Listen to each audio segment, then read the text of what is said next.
Que a graça do Senhor Jesus Cristo, o amor de Deus, o nosso Pai, e a comunhão do Santo Espírito seja com você, com a sua família e o seu ministério nessa manhã. Amém?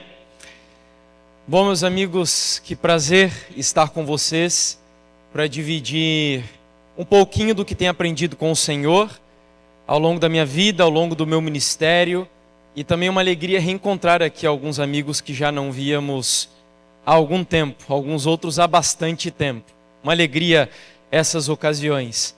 Bom, o assunto que eu vou compartilhar com vocês é talvez o assunto mais importante da minha vida, que fez com que a minha vida, a vida da minha esposa, o nosso lar, desse um giro de 180 graus. E o tema é sobre dar-lhe glória. E eu gostaria, antes de nós abrirmos as Escrituras, de convidá-los, assim como estão, para fecharem os olhos e nós fazermos mais uma breve oração. Oremos. Bondoso Pai e querido Deus, obrigado por estarmos aqui, Senhor. Obrigado pelo privilégio que temos de começarmos mais um ano na Tua presença, buscando direcionamento, aprendizado, instruções, correções e inspiração, a fim de que o Senhor esteja na retaguarda e à frente da nossa vida, para que a nossa vida seja tão somente a realização da Tua vontade. Que o Senhor nos abençoe aqui nesse lugar.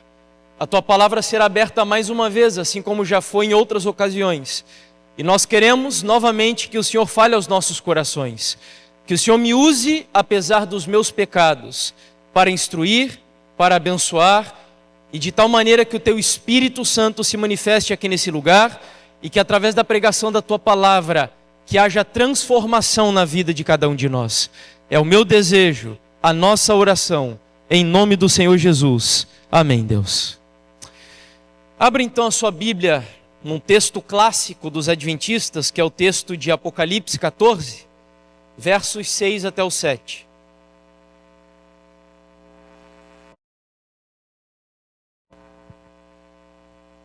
Apocalipse capítulo 14, versos 6 ao 7. Diz assim: Vi outro anjo voando pelo meio do céu, tendo um evangelho eterno para pregar aos que se assentam sobre a terra, e a cada nação e tribo e língua e povo, dizendo em grande voz: Temei a Deus e dá-lhe glória, pois é chegada a hora do seu juízo, e adorai aquele que fez o céu e a terra e o mar, e as fontes das águas. Bom, se nós estamos em um congresso falando sobre chamado, e nós entendemos que somos comissionados ou incumbidos a cumprir uma missão, como adventistas do sétimo dia, é importante ressaltar que é impossível cumprirmos a grande comissão que Deus deu à nossa vida se nós ignoramos o que está em Apocalipse 14. A mensagem do primeiro anjo nos apresenta 3 imperativos, e nós vamos nessa manhã dedicar um tempo para refletir sobre um deles, de maneira especial, o dar-lhe glória. Nós encontramos ali um Deus que, após a apresentação do Evangelho eterno, ordena a todos os seres humanos que o temam, que o glorifiquem e que o adorem. E nós vamos nessa manhã refletir um pouco sobre o que significa dar glórias a Deus. Porque eu acredito que é impossível nós cumprirmos a grande comissão do Senhor Jesus Cristo se nós não entendemos o que significa dar glórias ao Senhor. E esse é um tema que precisa ser cuidadosamente estudado. Nós precisamos refletir sobre ele, porque nós vivemos em uma época que muitos cristãos mal compreendem o que significa dar glória a Deus. Muitos acreditam que glorificar a Deus é apenas, talvez, a repetição através dos lábios dizendo glória a Deus, louvado seja o Senhor. Muitos, inclusive, confundem isso com o ato de falar em línguas. Mas, de acordo com as Escrituras, o que significa glorificar a Deus? Por que esse assunto é tão importante a ponto de a última advertência que Deus enviou ao mundo dar uma ênfase especial a esse tema, onde Deus precisa ser glorificado? Bom, Em primeiro lugar, é importante dizer que o ato de dar glória a Deus, ou a ordem de darmos glórias a Deus, não é exclusiva do livro do Apocalipse. Nós poderíamos aqui voltar a muitas outras citações das Escrituras e nós veríamos que a Bíblia insiste sobre esse tópico. Por exemplo, e você conhece muito bem, no livro de 1 Coríntios, o capítulo 10, o versículo 31, a Bíblia confunde ou faz questão de relacionar o ato de dar glória a Deus com o nosso estilo de vida. Onde a Bíblia diz, quer comais, quer bebais, ou façais outra coisa qualquer, fazei tudo para o que, lembra? Para a glória de Deus. O que me leva a concluir então que dar glória a Deus num primeiro momento tem uma relação profunda com o estilo de vida que nós vivemos diante de Deus e diante da sociedade. Mas não para por aí. Paulo também relaciona o tema de glorificar a Deus com algo que é extremamente importante em nossa geração, a questão sexual. Nós muitas vezes usamos as citações de Paulo falando sobre o nosso corpo como templo do Espírito Santo, e está tudo bem quando usamos essas citações para falar de saúde. Mas a verdade é que Paulo, para não dizer em todas as vezes que ele falava do corpo como um templo do Espírito Santo, dentro do contexto aos coríntios, ele estava falando de questões sexuais. Porque os coríntios viviam em uma cidade, uma região extremamente erotizada, sexualizada. E Paulo vai, na carta aos Coríntios, na sua primeira carta, capítulo 6, versículo 20, dizer: agora, pois, glorifiquem a Deus no vosso corpo. Eu vejo tudo isso e me questiono se não é realmente importante nós trazermos esse assunto em nossa geração. Porque pessoas hoje estão confusas sobre o que beber, o que comer e até mesmo sobre a sua prática ou identidade sexual. Então o ato de glorificar a Deus, volto a repetir, está relacionado com o nosso estilo de vida. E para mim, uma das citações mais belas das Escrituras que ressaltam a importância de darmos glórias a Deus é esta citação, que de acordo com muitos eruditos, muitos estudiosos, talvez fosse um hino cantado na igreja primitiva. Onde o apóstolo Paulo, escrevendo aos Romanos, vai dizer assim: quem, pois, conheceu a mente do Senhor? Ou quem foi o seu conselheiro? Ou quem primeiro deu a ele, para que lhe venha a ser restituído? Porque dele e por meio dele e para ele são todas as coisas. A ele, pois, a glória eternamente. Amém. Ou seja, nós vemos que o ato de dar glórias a Deus, de acordo com esta passagem, não é nem mesmo um ato apenas presente, mas é uma atitude eterna. De tal maneira que, baseado nesta citação, eu poderia concluir que todas as criaturas de Deus foram criadas no passado, no presente e no futuro com o objetivo de glorificarem a Deus. Aqui eu trago uma citação de um pastor que nem adventista é. Eu gosto às vezes de fazer essa ponte de contato com outras denominações para nós vermos que em alguns tópicos nós dialogamos com eles. Só que Deus aprofundou mais a mensagem adventista do sétimo dia. E aqui o pastor Hernandes Dias Lopes diz assim, que a glória de Deus é o fim último de todas as coisas. Ou seja, hoje nós vivemos em uma geração que carece de sentido de vida. Onde as pessoas não têm propósito, onde as pessoas não têm sentido, onde as pessoas não têm razão de viver. E a Bíblia diz, e aqui eu concordo com as palavras desse pastor, que a glória de Deus é o suprassumo, é o alfa, o ômega, é o sentido da vida das criaturas de Deus. É o que faz ou deveria fazer você e eu acordarmos, dormirmos, trabalharmos, estudarmos, vivermos. Então ele diz aqui, a glória de Deus é o fim último de todas as coisas. Todas as coisas foram criadas e existem para que Deus seja glorificado. O manual da Igreja Adventista do Sétimo Dia, essa daqui não é ainda a versão atualizada, mas a citação permanece: Cristo, como a cabeça da igreja e o seu Senhor, tem profundo amor pelos membros do seu corpo. Ele deve, não é um conselho, não é uma dica, não é uma recomendação, é um dever. Ele deve ser glorificado na igreja. Então eu volto a repetir, a igreja, todas as criaturas de Deus, nós temos um objetivo.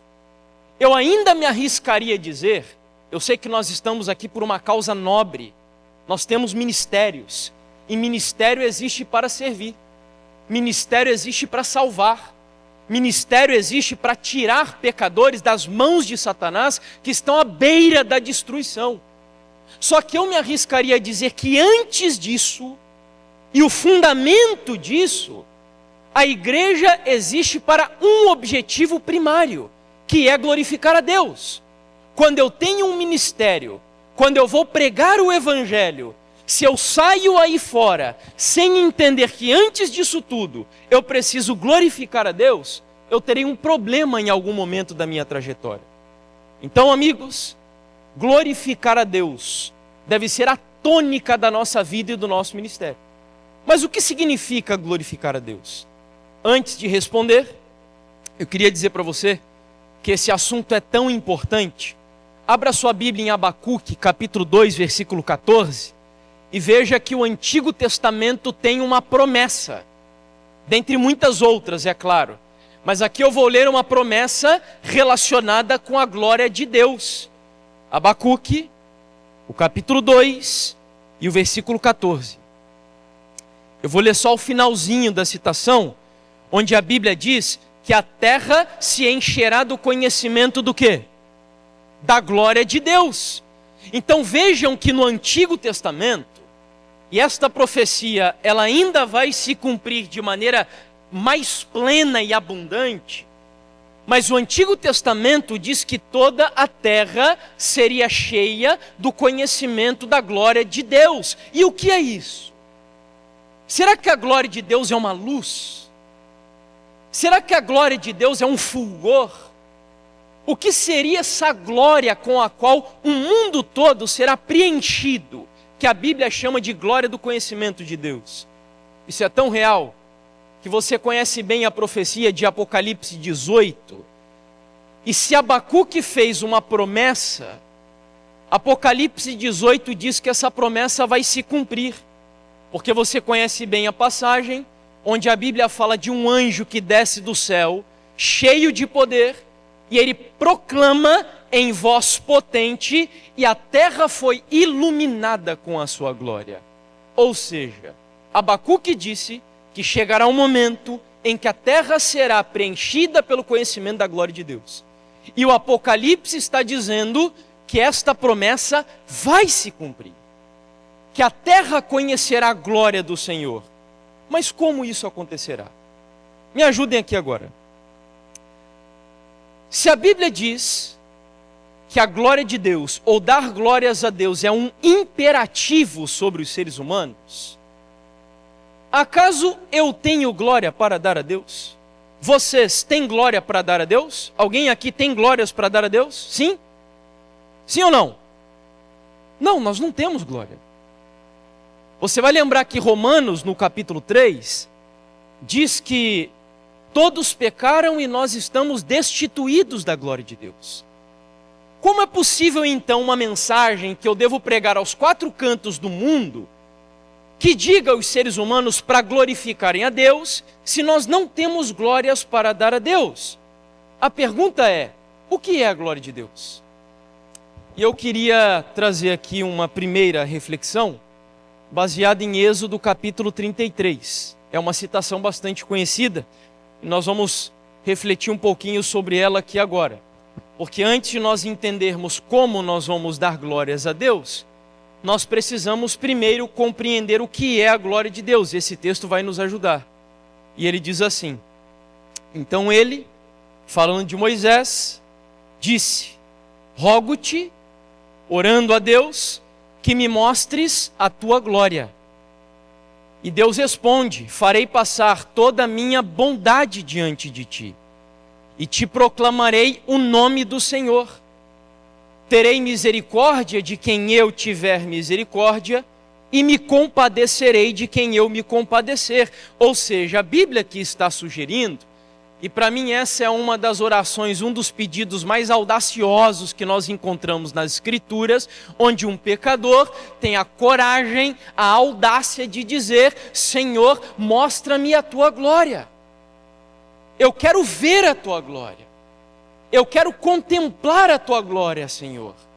Porque de alguma forma Moisés entendia que não há nada mais importante na vida de um pecador do que contemplar e refletir a glória de Deus. E Moisés pede a Deus, o Senhor, e detalhe, você vai lembrar que nesse momento aqui, Moisés havia tido um momento ali de dificuldades com o povo. O povo havia caído no pecado de idolatria, o povo estava cheio de atavios que desagradavam a Deus. Deus repreende o povo, Moisés intercede pelo povo, Deus diz que teria paciência com os judeus, mas Moisés pede uma prova agora, e eu fico impressionado com a intimidade desse homem com Deus. E ele diz: Senhor, eu quero uma prova de que o Senhor vai estar com o meu ministério, uma prova de que o Senhor continuará guiando, sendo a retaguarda e a dianteira da minha vida, do meu povo. Eu quero ver a tua glória. E Deus diz: tá bom, Moisés, eu vou revelar para você a minha glória. E quando eu te revelar a minha glória, eu farei passar diante de ti toda a minha o quê? Bondade. Bondade. E além disso, a Bíblia vai dizer que quando Deus estava passando, foi proclamado o nome do Senhor. E nós sabemos que na Bíblia, nome está relacionado ao quê? Caráter. Em outras palavras, eu não sei o que estava na cabeça de Moisés, mas quando Deus responde a oração de Moisés, Deus responde assim: Moisés, ok, você quer que eu te revele a minha glória? Eu vou revelar o meu caráter para você. Meu caráter. Você conhecerá quem eu sou de verdade. Agora se prepare, porque não há homem capaz de conhecer a mim face a face e que não seja fulminado. E eu acho essa imagem fenomenal. Eu quase consigo ver Deus dizendo a Moisés para que ele se consagrasse, e Moisés passa a madrugada se consagrando. E agora a Bíblia diz que Deus então pega Moisés, eu imagino pelas mãos, uma mão imensa pegando Moisés, e escondendo Moisés atrás de uma penha, uma rocha. E Moisés fica ali atrás, escondido, olhando de cantinho, e de repente Deus passa, e Moisés fica espantado, e ele começa a proclamar uma série de atributos do caráter de Deus, onde diz assim: e passou o Senhor por diante dele e clamou: Senhor, Senhor, Deus misericordioso, compassivo, clemente, longânimo e grande em misericórdia e fidelidade. Pergunto: tudo que nós acabamos de ler aí são atributos do quê? Do caráter de Deus. Então a conclusão que nós chegamos num primeiro momento, e a gente vai aprofundar esse negócio aqui, não se preocupem, porque talvez para muitos não seja novidade de que a glória de Deus é o seu próprio caráter, mas a gente vai um pouquinho mais além aqui hoje. Mas é um fato que Deus estava revelando o seu caráter aqui para Moisés. E aqui nós temos atributos do caráter de Deus. Atributos que na área da teologia nós chamamos de imanentes. Eu não sei se você sabia, mas dentro do caráter de Deus ou da personalidade de Deus, existem dois tipos de atributos. São os atributos transcendentes e os atributos imanentes. Qual que é a diferença? Os transcendentes são aqueles atributos exclusivos de Deus e que nenhum ser humano é capaz de reproduzi-los. Quais são esses atributos? Você lembra de alguns? Onisciência, onipotência, onipresença. Que mais? Criação. Nós temos a capacidade de criar ex nihilo, do nada, como Deus tem? Não temos essa capacidade. Então estes são os atributos transcendentes. Mas o que Deus revela para Moisés, por alguma razão, e a gente vai entender isso um pouquinho mais adiante, são os atributos imanentes. O que são os atributos imanentes? São aqueles que Deus desafia todo ser humano a reproduzir na sua vida. São atributos que pertencem a Deus. Deus é compassivo, Deus é amor, Deus é santo, Deus é justo, e em nome de Jesus todos nós podemos ser isso que Deus é. Estes são os atributos imanentes de Deus. Vamos a algumas citações aqui agora para confirmar a conclusão que nós tiramos. Veja, mais um material. Esse é um material evangélico dos batistas, onde eles chegam à mesma conclusão que nós acabamos de chegar. E eles dizem assim nesse livro, Deus face a face com a sua majestade. Aqui a glória de Deus exatamente se refere. Ela é a soma de seus atributos e de sua natureza divina. Então, na conclusão do pastor John MacArthur, a glória de Deus é o caráter, é a soma, é o conjunto de tudo aquilo que Deus é.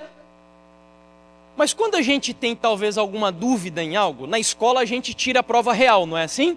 Quando a gente está estudando matemática, a gente tira a prova real para ver se a conta está certa. Como adventistas do sétimo dia, ao estudarmos a palavra de Deus e chegarmos a algumas conclusões, qual que é a prova real que Deus deu para a nossa igreja, para nós como um povo, para a gente não perder o norte, que é a bússola de um adventista? O que é? O Espírito de profecia. E Ellen White vai dizer, e eu trouxe apenas 2 citações dela aqui sobre isso, tem outras, onde ela diz assim: mediante provas e perseguições, a glória, aí vem um travessão, que é para ampliar a ideia anterior, o caráter de Deus se revela em seus escolhidos. Alguma dúvida de que glória seja caráter? Eu acho que aqui ficou bem claro, né? E a próxima citação dela diz assim: vosso espírito pode ser levado em cativeiro à vontade de Cristo, e Ele pode colocar sobre vocês a sua própria imagem. Eu posso ouvir um amém? Olha que promessa maravilhosa. E ela continua: contemplando, seríeis transformados de glória em glória, de caráter em caráter. Portanto, quando a Bíblia diz, temei a Deus e dai-lhe glória, o que a mensagem do primeiro anjo está intimando os seres humanos a fazer é: reflitam o caráter de quem? De Deus. Quando Abacuque disse que o mundo todo seria cheio do conhecimento da glória de Deus, Abacuque estava dizendo que o mundo todo conhecerá o quê? O caráter de Deus. Eu não sei se isso não impressiona você. Eu acho isso espetacular. Quando nós vamos para Mateus capítulo 5, e eu quero convidar você a abrir aí a sua Bíblia, Mateus capítulo 5, verso 16. Mateus capítulo 5, versículo 16.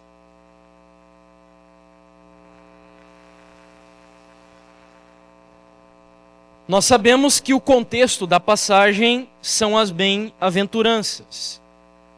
E poucas citações antes, Jesus havia falado sobre bem-aventurados são os humildes, os mansos, os pacificadores, os misericordiosos e por aí vai. Tudo o que eu acabei de dizer são atributos do caráter de quem? De Deus, não é? Agora vejam como Jesus encerra o raciocínio. Mateus 5,16. Jesus diz assim: assim brilhe, resplandeça a vossa luz diante dos homens, para que vejam as vossas boas obras e façam o quê? Glorifiquem a vosso Pai que está nos céus. Mais uma vez, nós temos uma passagem bíblica onde Jesus ele relaciona atributos do caráter de Deus e ele vai dizer que a missão, a comissão, o objetivo de um cristão convertido, nascido no reino de Deus, é glorificar a Deus. E como isso é possível? Sendo humilde, sendo manso, abnegado, altruísta, misericordioso, pacificador, porque você vive em um mundo que contradiz tudo isso que Deus é. Ministérios só existem nesse mundo com um objetivo: revelar quem Deus é. É por isso que eu lembro que no último OCI lá em Penedo eu citei uma frase, e eu gostaria de repeti-la aqui hoje. Ministério não é o que você faz para Deus, mas é o que Deus faz através da sua vida. Você entendeu? Ministério não é o que eu faço para Deus, mas é o que Deus faz através de você. Porque se a finalidade da minha existência não for engrandecer a Deus, mostrar quem Deus é, eu vejo hoje, principalmente nas igrejas, nas nossas igrejas, nossas comunidades de fé, é muito comum nós vermos pessoas que fazem o que gosta dentro da igreja. E no primeiro momento não há problema nenhum com isso. Há pessoas que gostam de cantar, há pessoas que gostam de pregar, há pessoas que gostam de ler e, enfim, tocar. E num primeiro momento não há problema com isso. Desde que isto não seja o norte da minha e da sua vida. Porque eu não entro na igreja e eu não faço parte do corpo de Cristo para fazer aquilo que eu gosto, mas para glorificar a Deus na minha vida. Está entendendo? Há uma frase de Calvino, se eu não me engano, e amigos, eu amo pregar de verdade. Ensinar é a paixão da minha vida. Até que eu li uma frase de Calvino onde ele dizia assim: Senhor, não adianta só eu amar a pregação, ensina-me a amar aqueles para quem eu prego. Está entendendo a diferença? Essa foi a tônica da oração dos discípulos, que Deus respondeu derramando o Espírito Santo sobre eles. Isso está no livro Atos dos Apóstolos. Ellen White diz que os discípulos oravam dizendo: Senhor, nos ajude a comunicar a mensagem para os outros. Ou seja, a tônica do Evangelho, a tônica do caráter de Deus, de qualquer ministério, é esse o serviço. Agora vejam o que aconteceu com Moisés. Voltando aqui. A história de Moisés não acabou. A Bíblia diz então que quando Moisés vê a glória de Deus, Moisés agora vai para um relacionamento mais íntimo com Deus. E Moisés sobe no monte, acompanhado do seu discípulo Josué. O seu discípulo fica no meio do caminho. Moisés entra em uma nuvem, onde ele passa quantos dias, vocês lembram? 40 dias, sem comer e sem beber. Ou seja, Moisés agora teria uma experiência tão sobrenatural, a ponto dele conseguir fazer... Amigos, eu conheci alguém que ficou 36 dias sem comer. Eu conheci alguém. Agora, ficar sem beber é impossível para um ser humano comum. Moisés aqui estava a ponto de passar uma experiência sobrenatural com Deus, porque ele viu a glória de Deus, ele contemplou o caráter do Senhor. Ele foi mais além do que outros foram capazes de ir. E querem ver o que aconteceu com Moisés? A Bíblia diz, você conhece a história. Quando desceu Moisés do monte Sinai, tendo nas mãos as 2 tábuas do testemunho, sim, quando ele desceu do monte, não sabia Moisés, não é o seu rosto, é a pele do seu rosto, resplandecia, depois de haver Deus falado com ele. Sabe o que eu aprendo aqui com a Bíblia? A glória de Deus é pegajosa. Aquele que passar tempo contemplando quem Deus é impossível não ser transformado tal qual Deus o é em sua vida também. Esse é o grande desafio. Dar glória a Deus, ou seja, a glória que eu dou a Deus, é apenas a glória que eu recebo dele. Eu estou devolvendo para ele. Eu vou voltar nisso mais adiante, mas é o que Ellen White chama, sabe do quê? Circuito de beneficência. O universo de Deus funciona assim. Nenhum ser humano vive para si, ou não deveria pelo menos. Nenhuma criatura de Deus deveria viver para si. No universo criado de Deus, ou seja, o reino de Deus, a economia do reino de Deus, só faz sentido quando eu vivo para a glória de alguém. E assim sucessivamente. Ou seja, a glória que Deus me dá é aquela que eu devolverei a Ele. Ou seja, Deus me comunica o seu caráter e o caráter dele é refletido na minha vida. Não para que as pessoas me elogiem, não para que eu receba um tapinha nas costas, não para que digam, uau, teu ministério é espetacular. Não, mas Jesus diz, para que vejam as suas boas obras e glorifiquem a quem? A vosso Pai que está nos céus. Ou seja, a glória é para Deus. Para Deus. E Moisés então desceu. E a pele do rosto dele brilhava. Eu acho isso extraordinário. Isso não é exclusivo da história de Moisés. Tem um sermão que eu lembro que eu preguei também num OCI já há algum tempo. Foi aqui no IASC, inclusive, onde eu falava sobre chamas de fogo. E eu contava naquela ocasião algumas experiências que aconteceram na história da igreja, de servos de Deus que resplandeceram a glória do Senhor. Aconteceu com Lutero isso, não sei se você sabia, na Dieta de Worms. Ellen White diz que enquanto Lutero dizia aquelas famosas palavras, a menos que vocês me convençam de que aquilo que eu escrevi não está relacionado à palavra do Senhor, eu não posso negar porque não é lícito, não é justo, não é correto que um homem violente a sua própria consciência. Ellen White diz que enquanto Lutero defendia a causa da reforma, a glória de Deus resplandecia no seu rosto. Enoque aconteceu isso com ele. Alguns aqui devem saber, amanhã acho que eu vou falar um pouquinho desse trabalho que nós estamos desenvolvendo junto com o Rubem lá de Portugal e a Novo Tempo de Portugal, mas nós estamos gravando uma série do livro Grande Conflito, e no ano passado eu tive o privilégio de visitar a igreja do Evan Roberts. Não sei quantos já ouviram falar do Evan Roberts. Foi o reavivamento mais poderoso e espetacular que já aconteceu na história da igreja cristã, no país de Gales. Um jovenzinho de 17, 18 anos de idade, que tudo o que ele queria era experimentar a glória de Deus, e ele orava isso durante anos e anos da sua vida, até que ele teve essa experiência.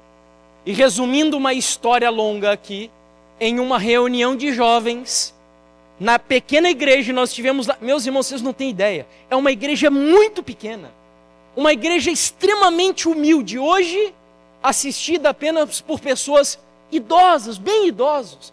Inclusive entrevistamos uma senhora bem idosa que contou as histórias do Evan Roberts ali, que nos emocionou.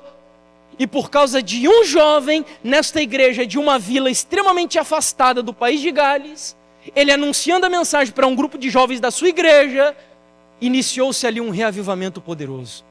Os jovens começaram a se arrepender dos seus pecados, e sabe quantas pessoas se converteram? Em um ano no país de Gales, mais de 100 mil pessoas, em um único ano. Dizem os relatos que as tabernas fechavam, que as casas de prostíbulos foram fechadas. Naquela época, o país de Gales tinha uma equipe de rugby extremamente famosa, e os estádios de futebol ficavam vazios, porque as pessoas iam aos montões para as igrejas, porque eles queriam experimentar o que um jovem experimentou ao contemplar a glória de Deus. Está entendendo? Moisés desceu do monte, a pele do rosto dele brilhava, resplandecia. Isso daqui, nenhuma tecnologia é capaz de reproduzir. Nenhuma tecnologia. Mas eu diria que isso não é o mais extraordinário. Isso é apenas o reflexo externo do que aconteceu internamente na vida de Moisés. E sabe o que aconteceu na vida de Moisés? Quem era Moisés? Quem era Moisés? Moisés era um santo? Era perfeito? Não. Moisés era um assassino. Moisés foi um homem frio, um homem calculista. Alguém que planejou um assassinato irado, vingativo. Esse era Moisés. Só que quando Moisés passou o tempo diante da presença de Deus, olha só o que a Bíblia vai dizer. Era o varão Moisés, muito manso. Só que a obra de Deus, quando é feita na vida de um ser humano, ela não se contenta só com o muito. Ela vai até o mais. E a Bíblia diz que ele não era só um muito manso, mas ele era mais manso do que todos os homens que havia sobre o planeta Terra. Sabe o que eu concluo aqui?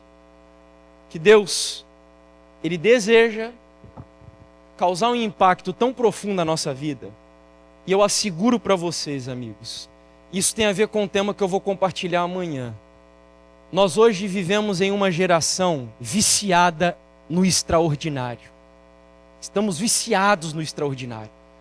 Nós sempre estamos em busca de ministérios estupendos, coisas fantásticas, que impactem, que sejam tremendas, que sejam memoráveis, que sejam inigualáveis, que sejam impressionantes. Essa é a tua geração.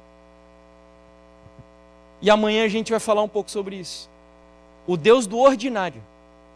E eu acredito de todo o meu coração que a obra de Deus ela vai ser finalizada em nossa geração, não é através de coisas extraordinárias. É através de pessoas na sua vida ordinária aprendendo a viver para a glória de Deus. É dessa maneira. A gente vai aprofundar isso um pouquinho mais amanhã. Só que por agora, eu cheguei aqui a... Esse tema está dividido em duas partes. E aqui a gente finalizou a primeira parte do tema, porque eu disse para vocês que nós vamos um pouco mais além. Tudo bem, eu já entendi que a glória de Deus é o seu caráter, mas eu quero empurrar esse tema um pouquinho mais além. E a gente precisa entender qual é, do caráter de Deus, o atributo mais magnífico, mais sublime, mais importante, que nós como seres humanos, eu volto a repetir, devemos, não é precisamos, não é podemos, é devemos refletir, para que o mundo seja iluminado com a glória de Deus. Que atributo é esse? Vai ser a continuação do tema.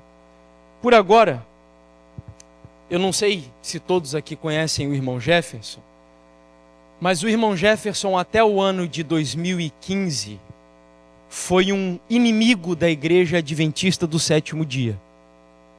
Eu odiava a igreja adventista do sétimo dia. E esse ódio foi desenvolvido porque eu me envolvi com um grupo de ministérios dissidentes da igreja adventista, antitrinitarianos. Inclusive, logo depois que eu me batizei na igreja, que fui batizado na igreja, tive o privilégio de conhecer o Daniel, que viveu uma experiência muito semelhante à minha, né, Daniel?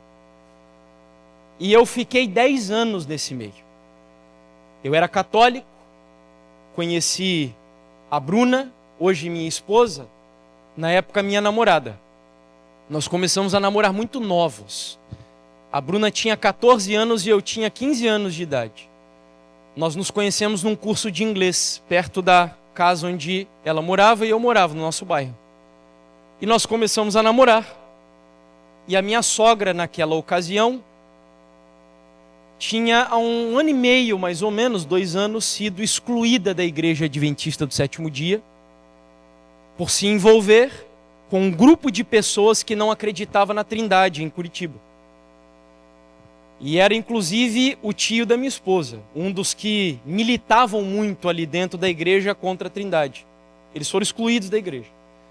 E nessa época eu conheci a Bruna, o nosso namoro começou a ficar um pouco mais sério, até que o meu sogro ofereceu estudos bíblicos para mim, depois de uns 5, 6 meses de namoro. Eu era católico, era coroinha da igreja católica, inclusive, fui durante alguns anos da minha vida. Minha família toda é católica. E eu aceitei os estudos. Meu sogro me deu estudos sobre profecias, aquilo me encantou bastante. E então, desde aquele momento, eu entrei de cabeça nesse ministério. E esse é um cuidado que nós devemos ter. Porque a linha de ser um ministério de apoio à igreja e de ser um ministério dissidente da igreja, às vezes, não todas as vezes, mas é muito tênue. E a gente tem que ter cuidado com isso. Porque eu lembro que lá nós falávamos muitas vezes, né, que nós éramos adventistas, verdadeiros adventistas, mas passou-se muito tempo até que eu entendesse que o que nós estávamos fazendo ali não era do agrado de Deus. E meus amigos, a nossa vida foi desgraçada dentro desse movimento. Desgraçada em todos os sentidos. Educacional, financeiro. O meu sogro, para vocês terem ideia, ele colocou tantos recursos nesse ministério que até hoje ele acaba infelizmente sofrendo prejuízo com relação a isso.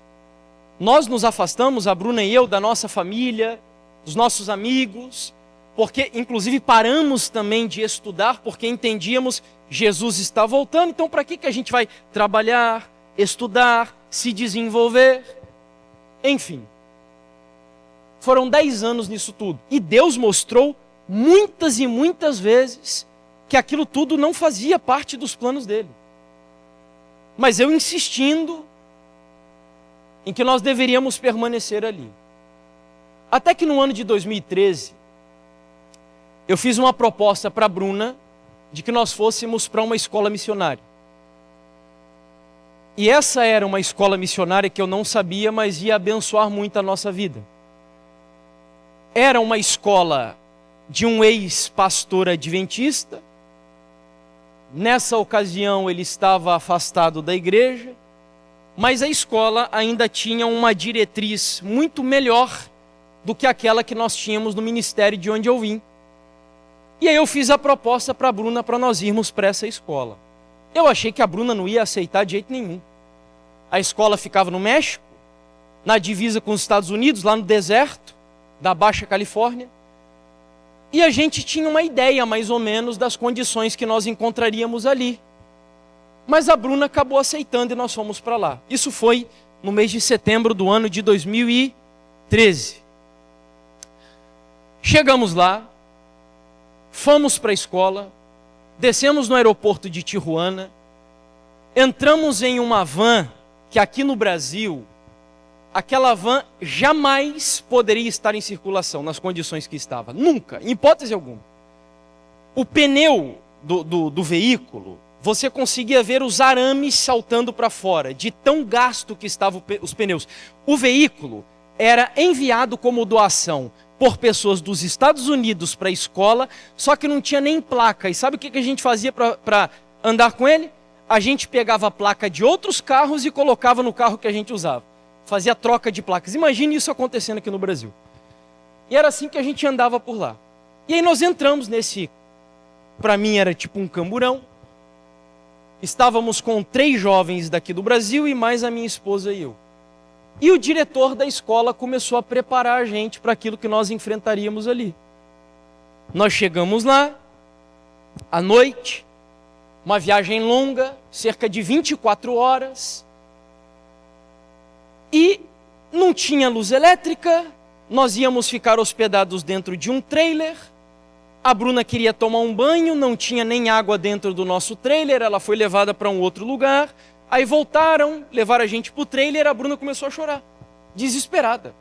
Eu quero voltar para casa amanhã. Eu não vou aguentar essa vida aqui em absoluto, não vai dar. E eu disse para ela, amor, não tem como. O pessoal do nosso ministério gastou muito dinheiro para a gente estar aqui, nós vamos ter que, no mínimo, ficar o tempo mínimo aqui. E o tempo mínimo eram 3 meses. E a partir dali, iniciou-se uma jornada que até um determinado momento eu não entendia por que Deus tinha levado a gente para lá. Porque a Bruna foi para estudar nutrição, eu fui para estudar evangelismo com esse ex-pastor adventista, e nós chegamos lá, não tinha nutrição nenhuma, e o pastor da escola aparecia a cada 45 dias para dar aula na escola. Ou seja, não era nada do que a gente imaginava. A Bruna foi colocada para trabalhar na cozinha, uma cozinha em condições, ou melhor, sem condições nenhuma mesmo. Suja, pouca comida. Para quem é chefe de família aqui, sabe quantos reais entrava na escola para sustentar o mês inteiro? Cerca de 40 pessoas? Era R$ 1.500 para sustentar o mês inteiro. Sexta-feira a gente jejuava obrigatoriamente, porque já não tinha comida suficiente para sustentar os alunos da escola. Aí a gente quebrava o jejum, a gente almoçava com o que sobrava na sexta, aí jejuava no sábado à noite. Sabe o que a gente, ou melhor, comia no sábado à noite? Sabe o que a gente comia? Era uma meia laranja que eles cortavam, aí eles pegavam o que sobrava dos pães bolorados da semana, torrava e dava um pouquinho para cada aluno comer. Essa era a forma que a gente quebrava o nosso jejum. E a gente sofrendo muito ali, irmãos. Eu fui colocado para trabalhar na limpeza, acho que, com exceção talvez do Júnior e da Kika aqui, que me conhece um pouquinho mais de perto, mas irmãos, eu fui criado por um pai e uma mãe que me deram uma educação. Eu casei com a Bruna como um homem Nutella. Esse era o irmão Jefferson, tá? Cheio de frescura, muito perfeccionista, minha mãe muito detalhista, e me colocaram para trabalhar na limpeza dessa escola. E eu não sabia o motivo, não sabia o que Deus queria. A primeira vez que eu fui limpar um vaso nessa escola, vocês não têm noção, tenho certeza que ninguém aqui limpou um vaso como eu limpei naquela escola naquele dia, tá? Pode ter certeza. E a gente olhava para Deus e dizia, Senhor, o quê? Até aqui, para resumir a gente da nossa pausa, o que aconteceu? A Bruna sofrendo, eu muito preocupado, Naquela época eu ainda não entendia o que era ser um sacerdote da minha casa. Eu deixei a minha esposa sofrendo sozinha. Até que a Bruna começou a participar das aulas de um outro cara que estava lá lecionando, que era um peruano. E depois eu entendi que esse peruano ia salvar essa escola e os alunos que estavam lá. Porque a escola estava em ruínas, já não prestava mais para nada aquela escola. E a Bruna começou a participar das aulas desse cara, enquanto eu estava participando das outras aulas. E aí eu vi a vida da minha esposa mudando. Comecei a ver a Bruna acordando de madrugada para buscar a Deus, preparando estudos bíblicos, né, para ajudar outras pessoas ali da escola. E aquilo me chamou a atenção e eu pensei, mas o que está mexendo com a vida da minha esposa? O que ela está aprendendo dentro? Era um trailer bem pequeno. Ali ele colocava uns 25 alunos que passavam um ano trabalhando para estudar no ano seguinte. E eu via coisas acontecerem ali que me chamaram a atenção. Aí eu resolvi, no final das minhas aulas um dia, ir até esse trailer. Eu lembro até hoje, eu sentei na escada do trailer e fiquei escutando o finalzinho da aula que ele dava para a Bruna e para os alunos. Mexeu comigo, irmãos. E eu decidi, amanhã eu vou escutar a aula inteira desse cara. Fui para a aula. Sabe que aula ele deu naquele dia? O que significa dar glórias a Deus. Só que o que eu ouvi naquele dia eu nunca tinha escutado na minha vida. E é a segunda parte do tema que a gente vai escutar agora. Nós sentamos naquele trailer, eu não vou conseguir passar para vocês o que eu senti dentro do trailer naquela ocasião. Eu e todos os que estavam ali dentro. Mas nós experimentamos algo tão poderoso. Deus impactou tanto o nosso coração, porque naquele momento eu entendi que Deus tinha levado a Bruna e eu lá para o deserto por um objetivo. Por um objetivo. Eu nunca vi acontecer mais o que aconteceu naquele dia dentro do trailer. Eram jovens adolescentes, inclusive a minha esposa e eu. Na época a gente devia de ter uns 25 anos. Todo mundo saindo quebrantado e chorando. A gente não ouviu nenhuma música que emocionou. Não tinha nenhum pregador famoso ali que falou aos nossos corações, não. Foi uma mensagem que estraçalhou o nosso orgulho humano, a nossa vida. Nós vamos dar uma pausa agora e na sequência do tema eu vou compartilhar com vocês que mensagem que foi essa, que tem a ver com a glória de Deus e que mexeu com a nossa vida, que tem sido a tônica do nosso ministério e que eu acredito que tem que ser a tônica do ministério de cada um de nós. Vamos orar, feche os olhos. Querido Pai, é muito bom saber, Senhor, que nós temos um propósito aqui nesse mundo. Muitas pessoas hoje vivem enlouquecidas de um lado para o outro em busca de propósito. E a Tua palavra nos dá o objetivo, a razão pela qual nós existimos. Nós vivemos para a glória do Senhor. Nós devemos acordar, dormir, trabalhar, comer, vestir, e tudo o que nós fizermos deve ser feito para a glória do Senhor. Chegará um momento em que o mundo inteiro verá, experimentará a manifestação potente da Tua glória. E isso acontecerá através da Tua igreja. Nós queremos, em nome de Jesus, pedir ao Senhor que nós sejamos parte do cumprimento dessa profecia. Que o Senhor nos abençoe, que a Tua glória abunde, conduza, inunde e seja refletida por meio e através da nossa vida, Senhor. Nos dê o Teu Espírito Santo, em nome de Jesus. Amém, Deus.